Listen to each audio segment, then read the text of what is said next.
أعوذ بالله من الشيطان الرجيم بسم الله الرحمن الرحيم وابتلوا اليتامى حتى إذا بلغوا النكاح فإن آنستم منهم رشدا فادفعوا إليهم أموالهم ولا تأكلوها إسرافا وبدارا أن يكبروا ومن كان غنيا فليستعفف ومن كان فقيرا فليأكل بالمعروف فإذا دفعتم إليهم أموالهم فاشهدوا عليهم وكفى بالله حسيبا۔ اور یتیموں کو جانچتے رہو یہاں تک کہ وہ نکاح کی عمر کو پہنچ جائیں، پھر اگر تم ان کے اندر سوجھ بوجھ پاؤ تو ان کے مال ان کے حوالے کر دو، اور اس خیال سے کہ وہ بڑے ہو جائیں گے ان کا مال اسراف کر کے جلدی جلدی کھا نہ جاؤ۔ جو غنی ہو اس کو چاہیے کہ پرہیز کرے، اور جو حاجت مند ہو معروف طریقے سے کھائے۔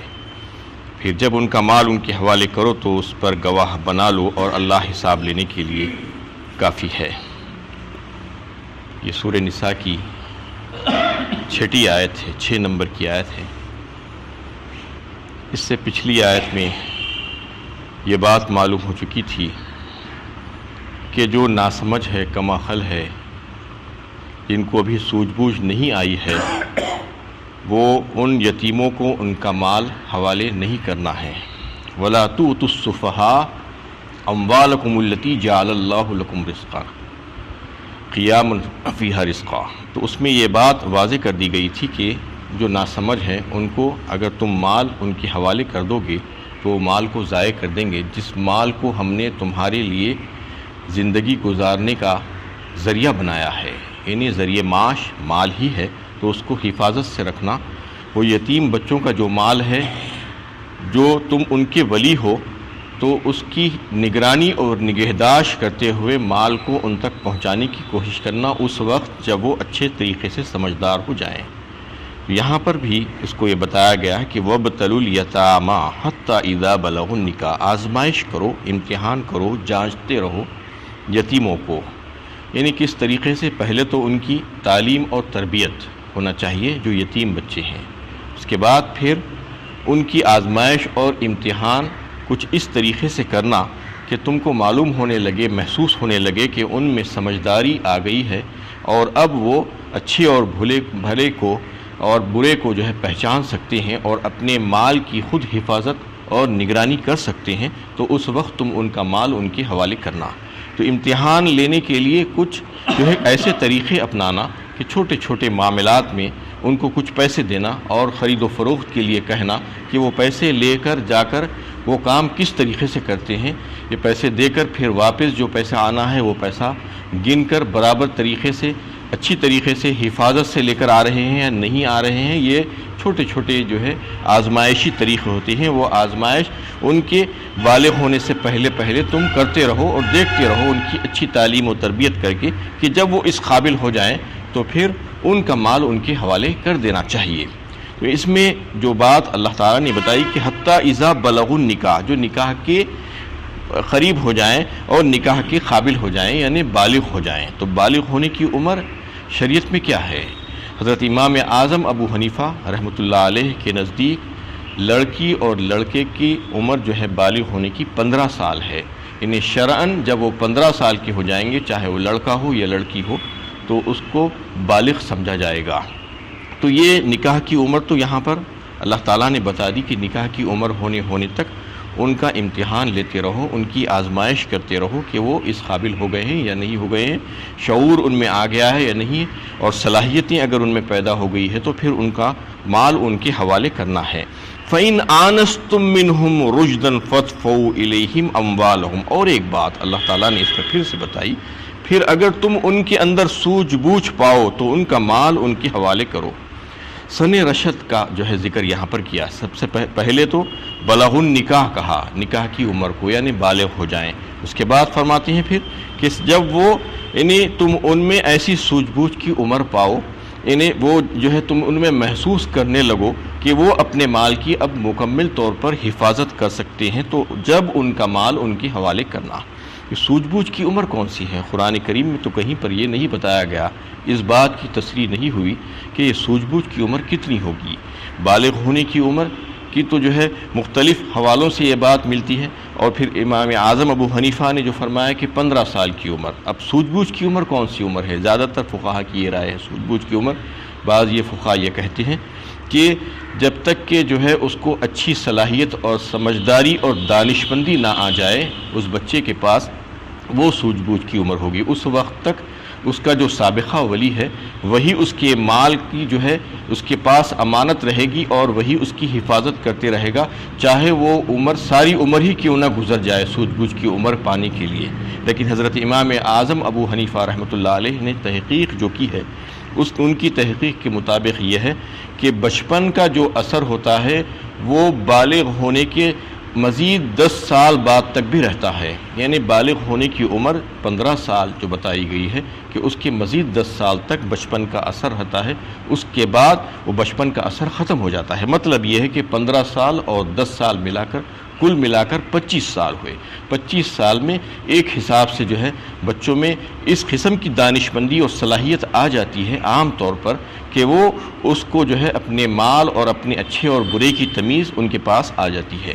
اس کا مطلب یہ نہیں ہے کہ وہ مکمل طور پر دانشمند اور سمجھدار ہو جائیں، اس وقت تک انتظار کرنا ضروری نہیں ہے، اس لیے کہ بہت سے ایسے بچے ہوتے ہیں کہ وہ مکمل طور پر سمجھدار اور دانشمند زندگی پر نہیں ہوتے۔ بہت سے لوگ آپ دیکھتے ہیں کہ بڑے بھولے بھالے اور سیدھے سادے ہوتے ہیں، اگر وہ انتظار میں بیٹھا جائے تو ساری عمر نکل جائے گی اور ان کا مال ان کے حوالے نہیں کیا جا سکتا۔ اس لیے ایک حد جو ہے مقرر فرمائی حضرت امام اعظم ابو حنیفہ رحمۃ اللہ علیہ نے مختلف جو ہے روایتوں کو دیکھتے ہوئے، اور اس آیت کی تشریح میں انہوں نے یہ جو ہے بات اخذ کی ہے کہ 15 سال میں تو بالغ ہوتا ہے بچہ، اس کے بعد جو بچپن کا جو ہے اثر جو ہوتا ہے وہ اور مزید 10 سال تک باقی رہتا ہے۔ تو اس طریقے سے 25 سال میں انہیں کسی قدر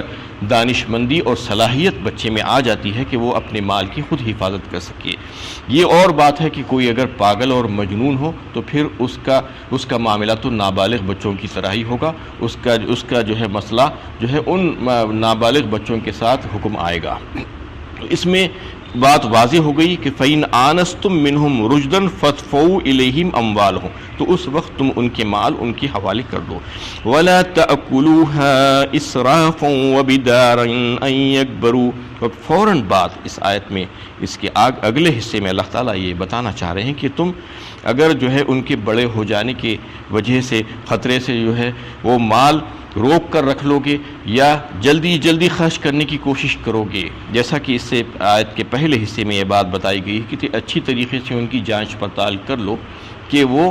اس قابل ہو گئے ہیں یا نہیں ہو گئے ہیں۔ یہ دیکھتے دیکھتے کہیں ایسا اتنا وقت نہ گزار دو کہ وہ ان کا جو ہے حق مارا جائے، ان کو اس سے نقصان ہو جائے اور ان کے ساتھ کوئی زیادتی نہ ہو جائے کہ مال رکھ رہے ہیں اور یہ سوچ رہے ہیں کہ ابھی بچہ جو ہے سمجھدار نہیں ہوا ہے، یا یہ سوچ رہے ہیں کہ ابھی اگر جو ہے زیادہ دیر کریں گے تو جب تک کہ ہم مال کو اچھے طریقے سے استعمال کر لیں گے اور وہ اگر بڑا ہو جائے گا بالغ ہو جائے گا اس کے حوالے اگر مال کر دینا پڑے گا تو پھر ہمارے پاس جو اختیارات ہیں وہ اختیارات ختم ہو جائیں گے، یہ سوچ کر جلدی ختم کرنے کی کوشش نہیں کرنا یہ بتایا گیا ہے۔ اللہ تعالیٰ نے اس میں دو باتوں کو واضح کیا ہے، وَلَا تَأْكُلُوهَا إِسْرَافًا وَبِدَارًا فرمایا، دو چیزوں سے منع کیا گیا ہے ان لوگوں کو جو بچوں کے ولی ہیں۔ ایک چیز تو یہ ہے کہ ان کا مال غیر ضروری طور پر کہیں پر بھی استعمال نہیں کرنا، اور جہاں پر ضرورت ہو وہاں پر بھی جو ہے جس قدر ضرورت ہے اس قدر ہی استعمال کرنا، اسراف نہیں کرنا۔ اسرافوں و بدارہ کا مطلب یہ ہے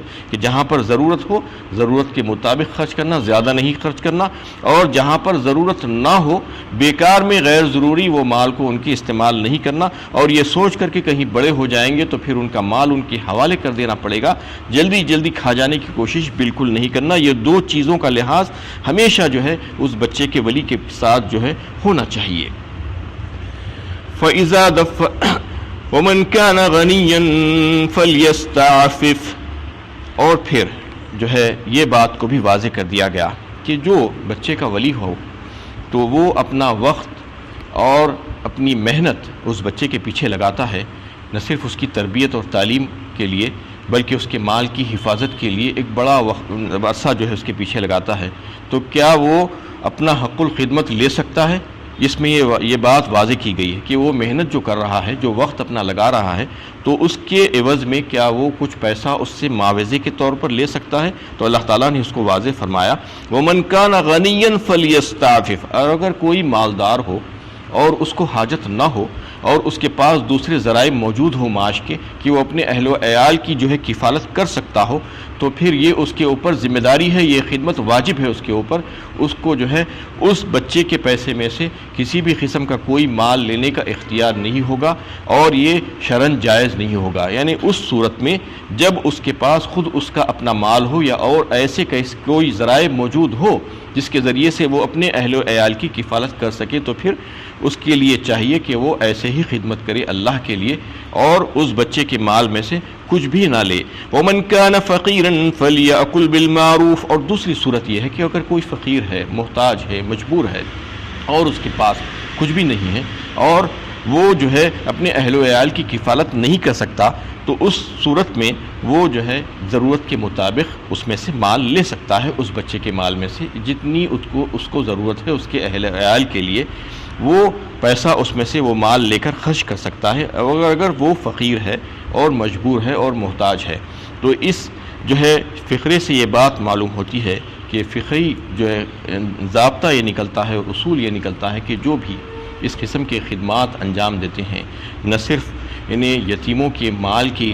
جو ہے حفاظت اور نگرانی کی، بلکہ اوقاف کی جائیدادوں کی، مساجد اور مدرسوں کی اور دینی اور ملی اداروں کی، یا جو ہے اسلامی حکومتوں کے اس قسم کے کوئی ادارے ہوں، تو وہ جو ہے فرض کفایہ ہوتی ہے۔ اور اگر اسی قسم کی صورتحال وہاں پر بھی ہو جو اس کی خدمتگار ہیں، جو اس کے ذمہ دار ہیں، تو وہ ان کے پاس کچھ ایسی اساسجات موجود ہیں اور ان کے پاس کوئی اور دوسرے بھی معاش کے موجود ہیں، تو پھر ان کو چاہیے کہ ان کے لیے افضل اور اعلیٰ یہی ہے کہ اس میں سے اپنی حق الخدمت نہ لے، بلکہ اللہ تعالیٰ کے لیے وہ کام کو انجام دے۔ اور اگر ایسا نہیں ہے، جیسا کہ آیت کے اگلے حصے میں جو بات بتائی کہ اگر وہ محتاج ہے اور اس کے پاس ایسے کوئی اساسجات پہلے سے نہیں ہیں اور وہ اپنا وقت لگا رہا ہے اس کے پیچھے، تو وہ وقت جو ہے دوسری جگہ لگا کر اپنی معیشت سدھار سکتا تھا، وہاں سے مال کما سکتا تھا، لیکن وہ وقت کو جب یہاں پر لگا رہا ہے اور پھر اس کے بعد اس کے پاس ایسے کوئی دوسرے ذرائع نہیں ہیں، تو پھر اس میں سے وہ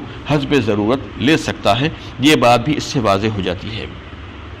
فَإِذَا دَفَعْتُمْ إِلَيْهِمْ أَمْوَالَهُمْ فَأَشْهِدُوا عَلَيْهِمْ وَكَفَى بِاللَّهِ حَسِيبًا، اور پھر آخر میں یہ فرما دیا گیا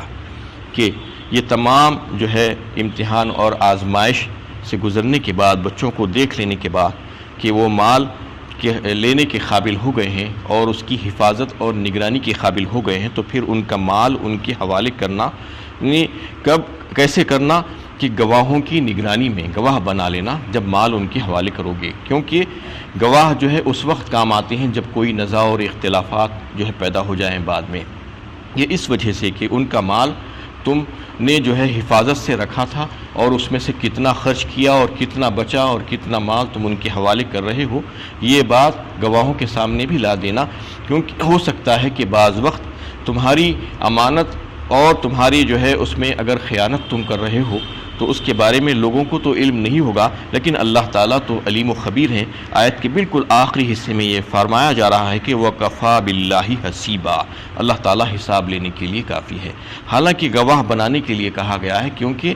دنیاوی اعتبار سے جو ہے کوئی کام اگر کر رہے ہیں تو اس میں گواہی ضروری ہے، کیونکہ گواہ جو ہے ایسے ہی وقتوں پر کام آتا ہے جب اختلافات پیدا ہو جاتے ہیں۔ لیکن اس کے باوجود بھی تمہارے ذہن میں یہ بات ہونی چاہیے کہ تم اس وقت تو اس کو جو ہے کچھ نہ کچھ کہہ کر جو ہے یہ سمجھا دے سکتے ہو گواہوں کو بھی کہ میں نے فلاں مال یہاں پر خرچ کیا، فلاں مال یہاں پر خرچ کیا، لیکن تم کو یہ بات سمجھ لینا چاہیے کہ وہ لوگ تو انسان ہیں، بہرحال ان کو تو جو ہے ساری چیزوں کی خبر نہیں ہے، لیکن اللہ تعالیٰ تو علیم و خبیر ہیں۔ یعلم خائنۃ الاعین وما تخفی الصدور فرمایا سورہ مومن 24ویں پارے میں اللہ تعالیٰ نے کہ وہ تو جانتے ہیں تمہاری آنکھوں کی جو ہے جو چوری ہے اور دل میں جو تمہارے راز اور نیتیں جو ہے جو چھپی ہوئی ہیں، وہ ساری باتوں کو اس خیالات اور ارادوں سے بھی وہ واقف ہے، لہٰذا تم ان سے ڈر کر جو ہے یہ سارے معاملات کرو، اللہ تعالیٰ تمہارا حساب لے گا، کیونکہ ایک دن تم اس کے پاس جانا ہے اور جا کر تمہارے یعنی ہر معاملے کا حساب دینا ہے، تو یہ معاملہ بھی جو ہے یتیموں کا بڑا ہی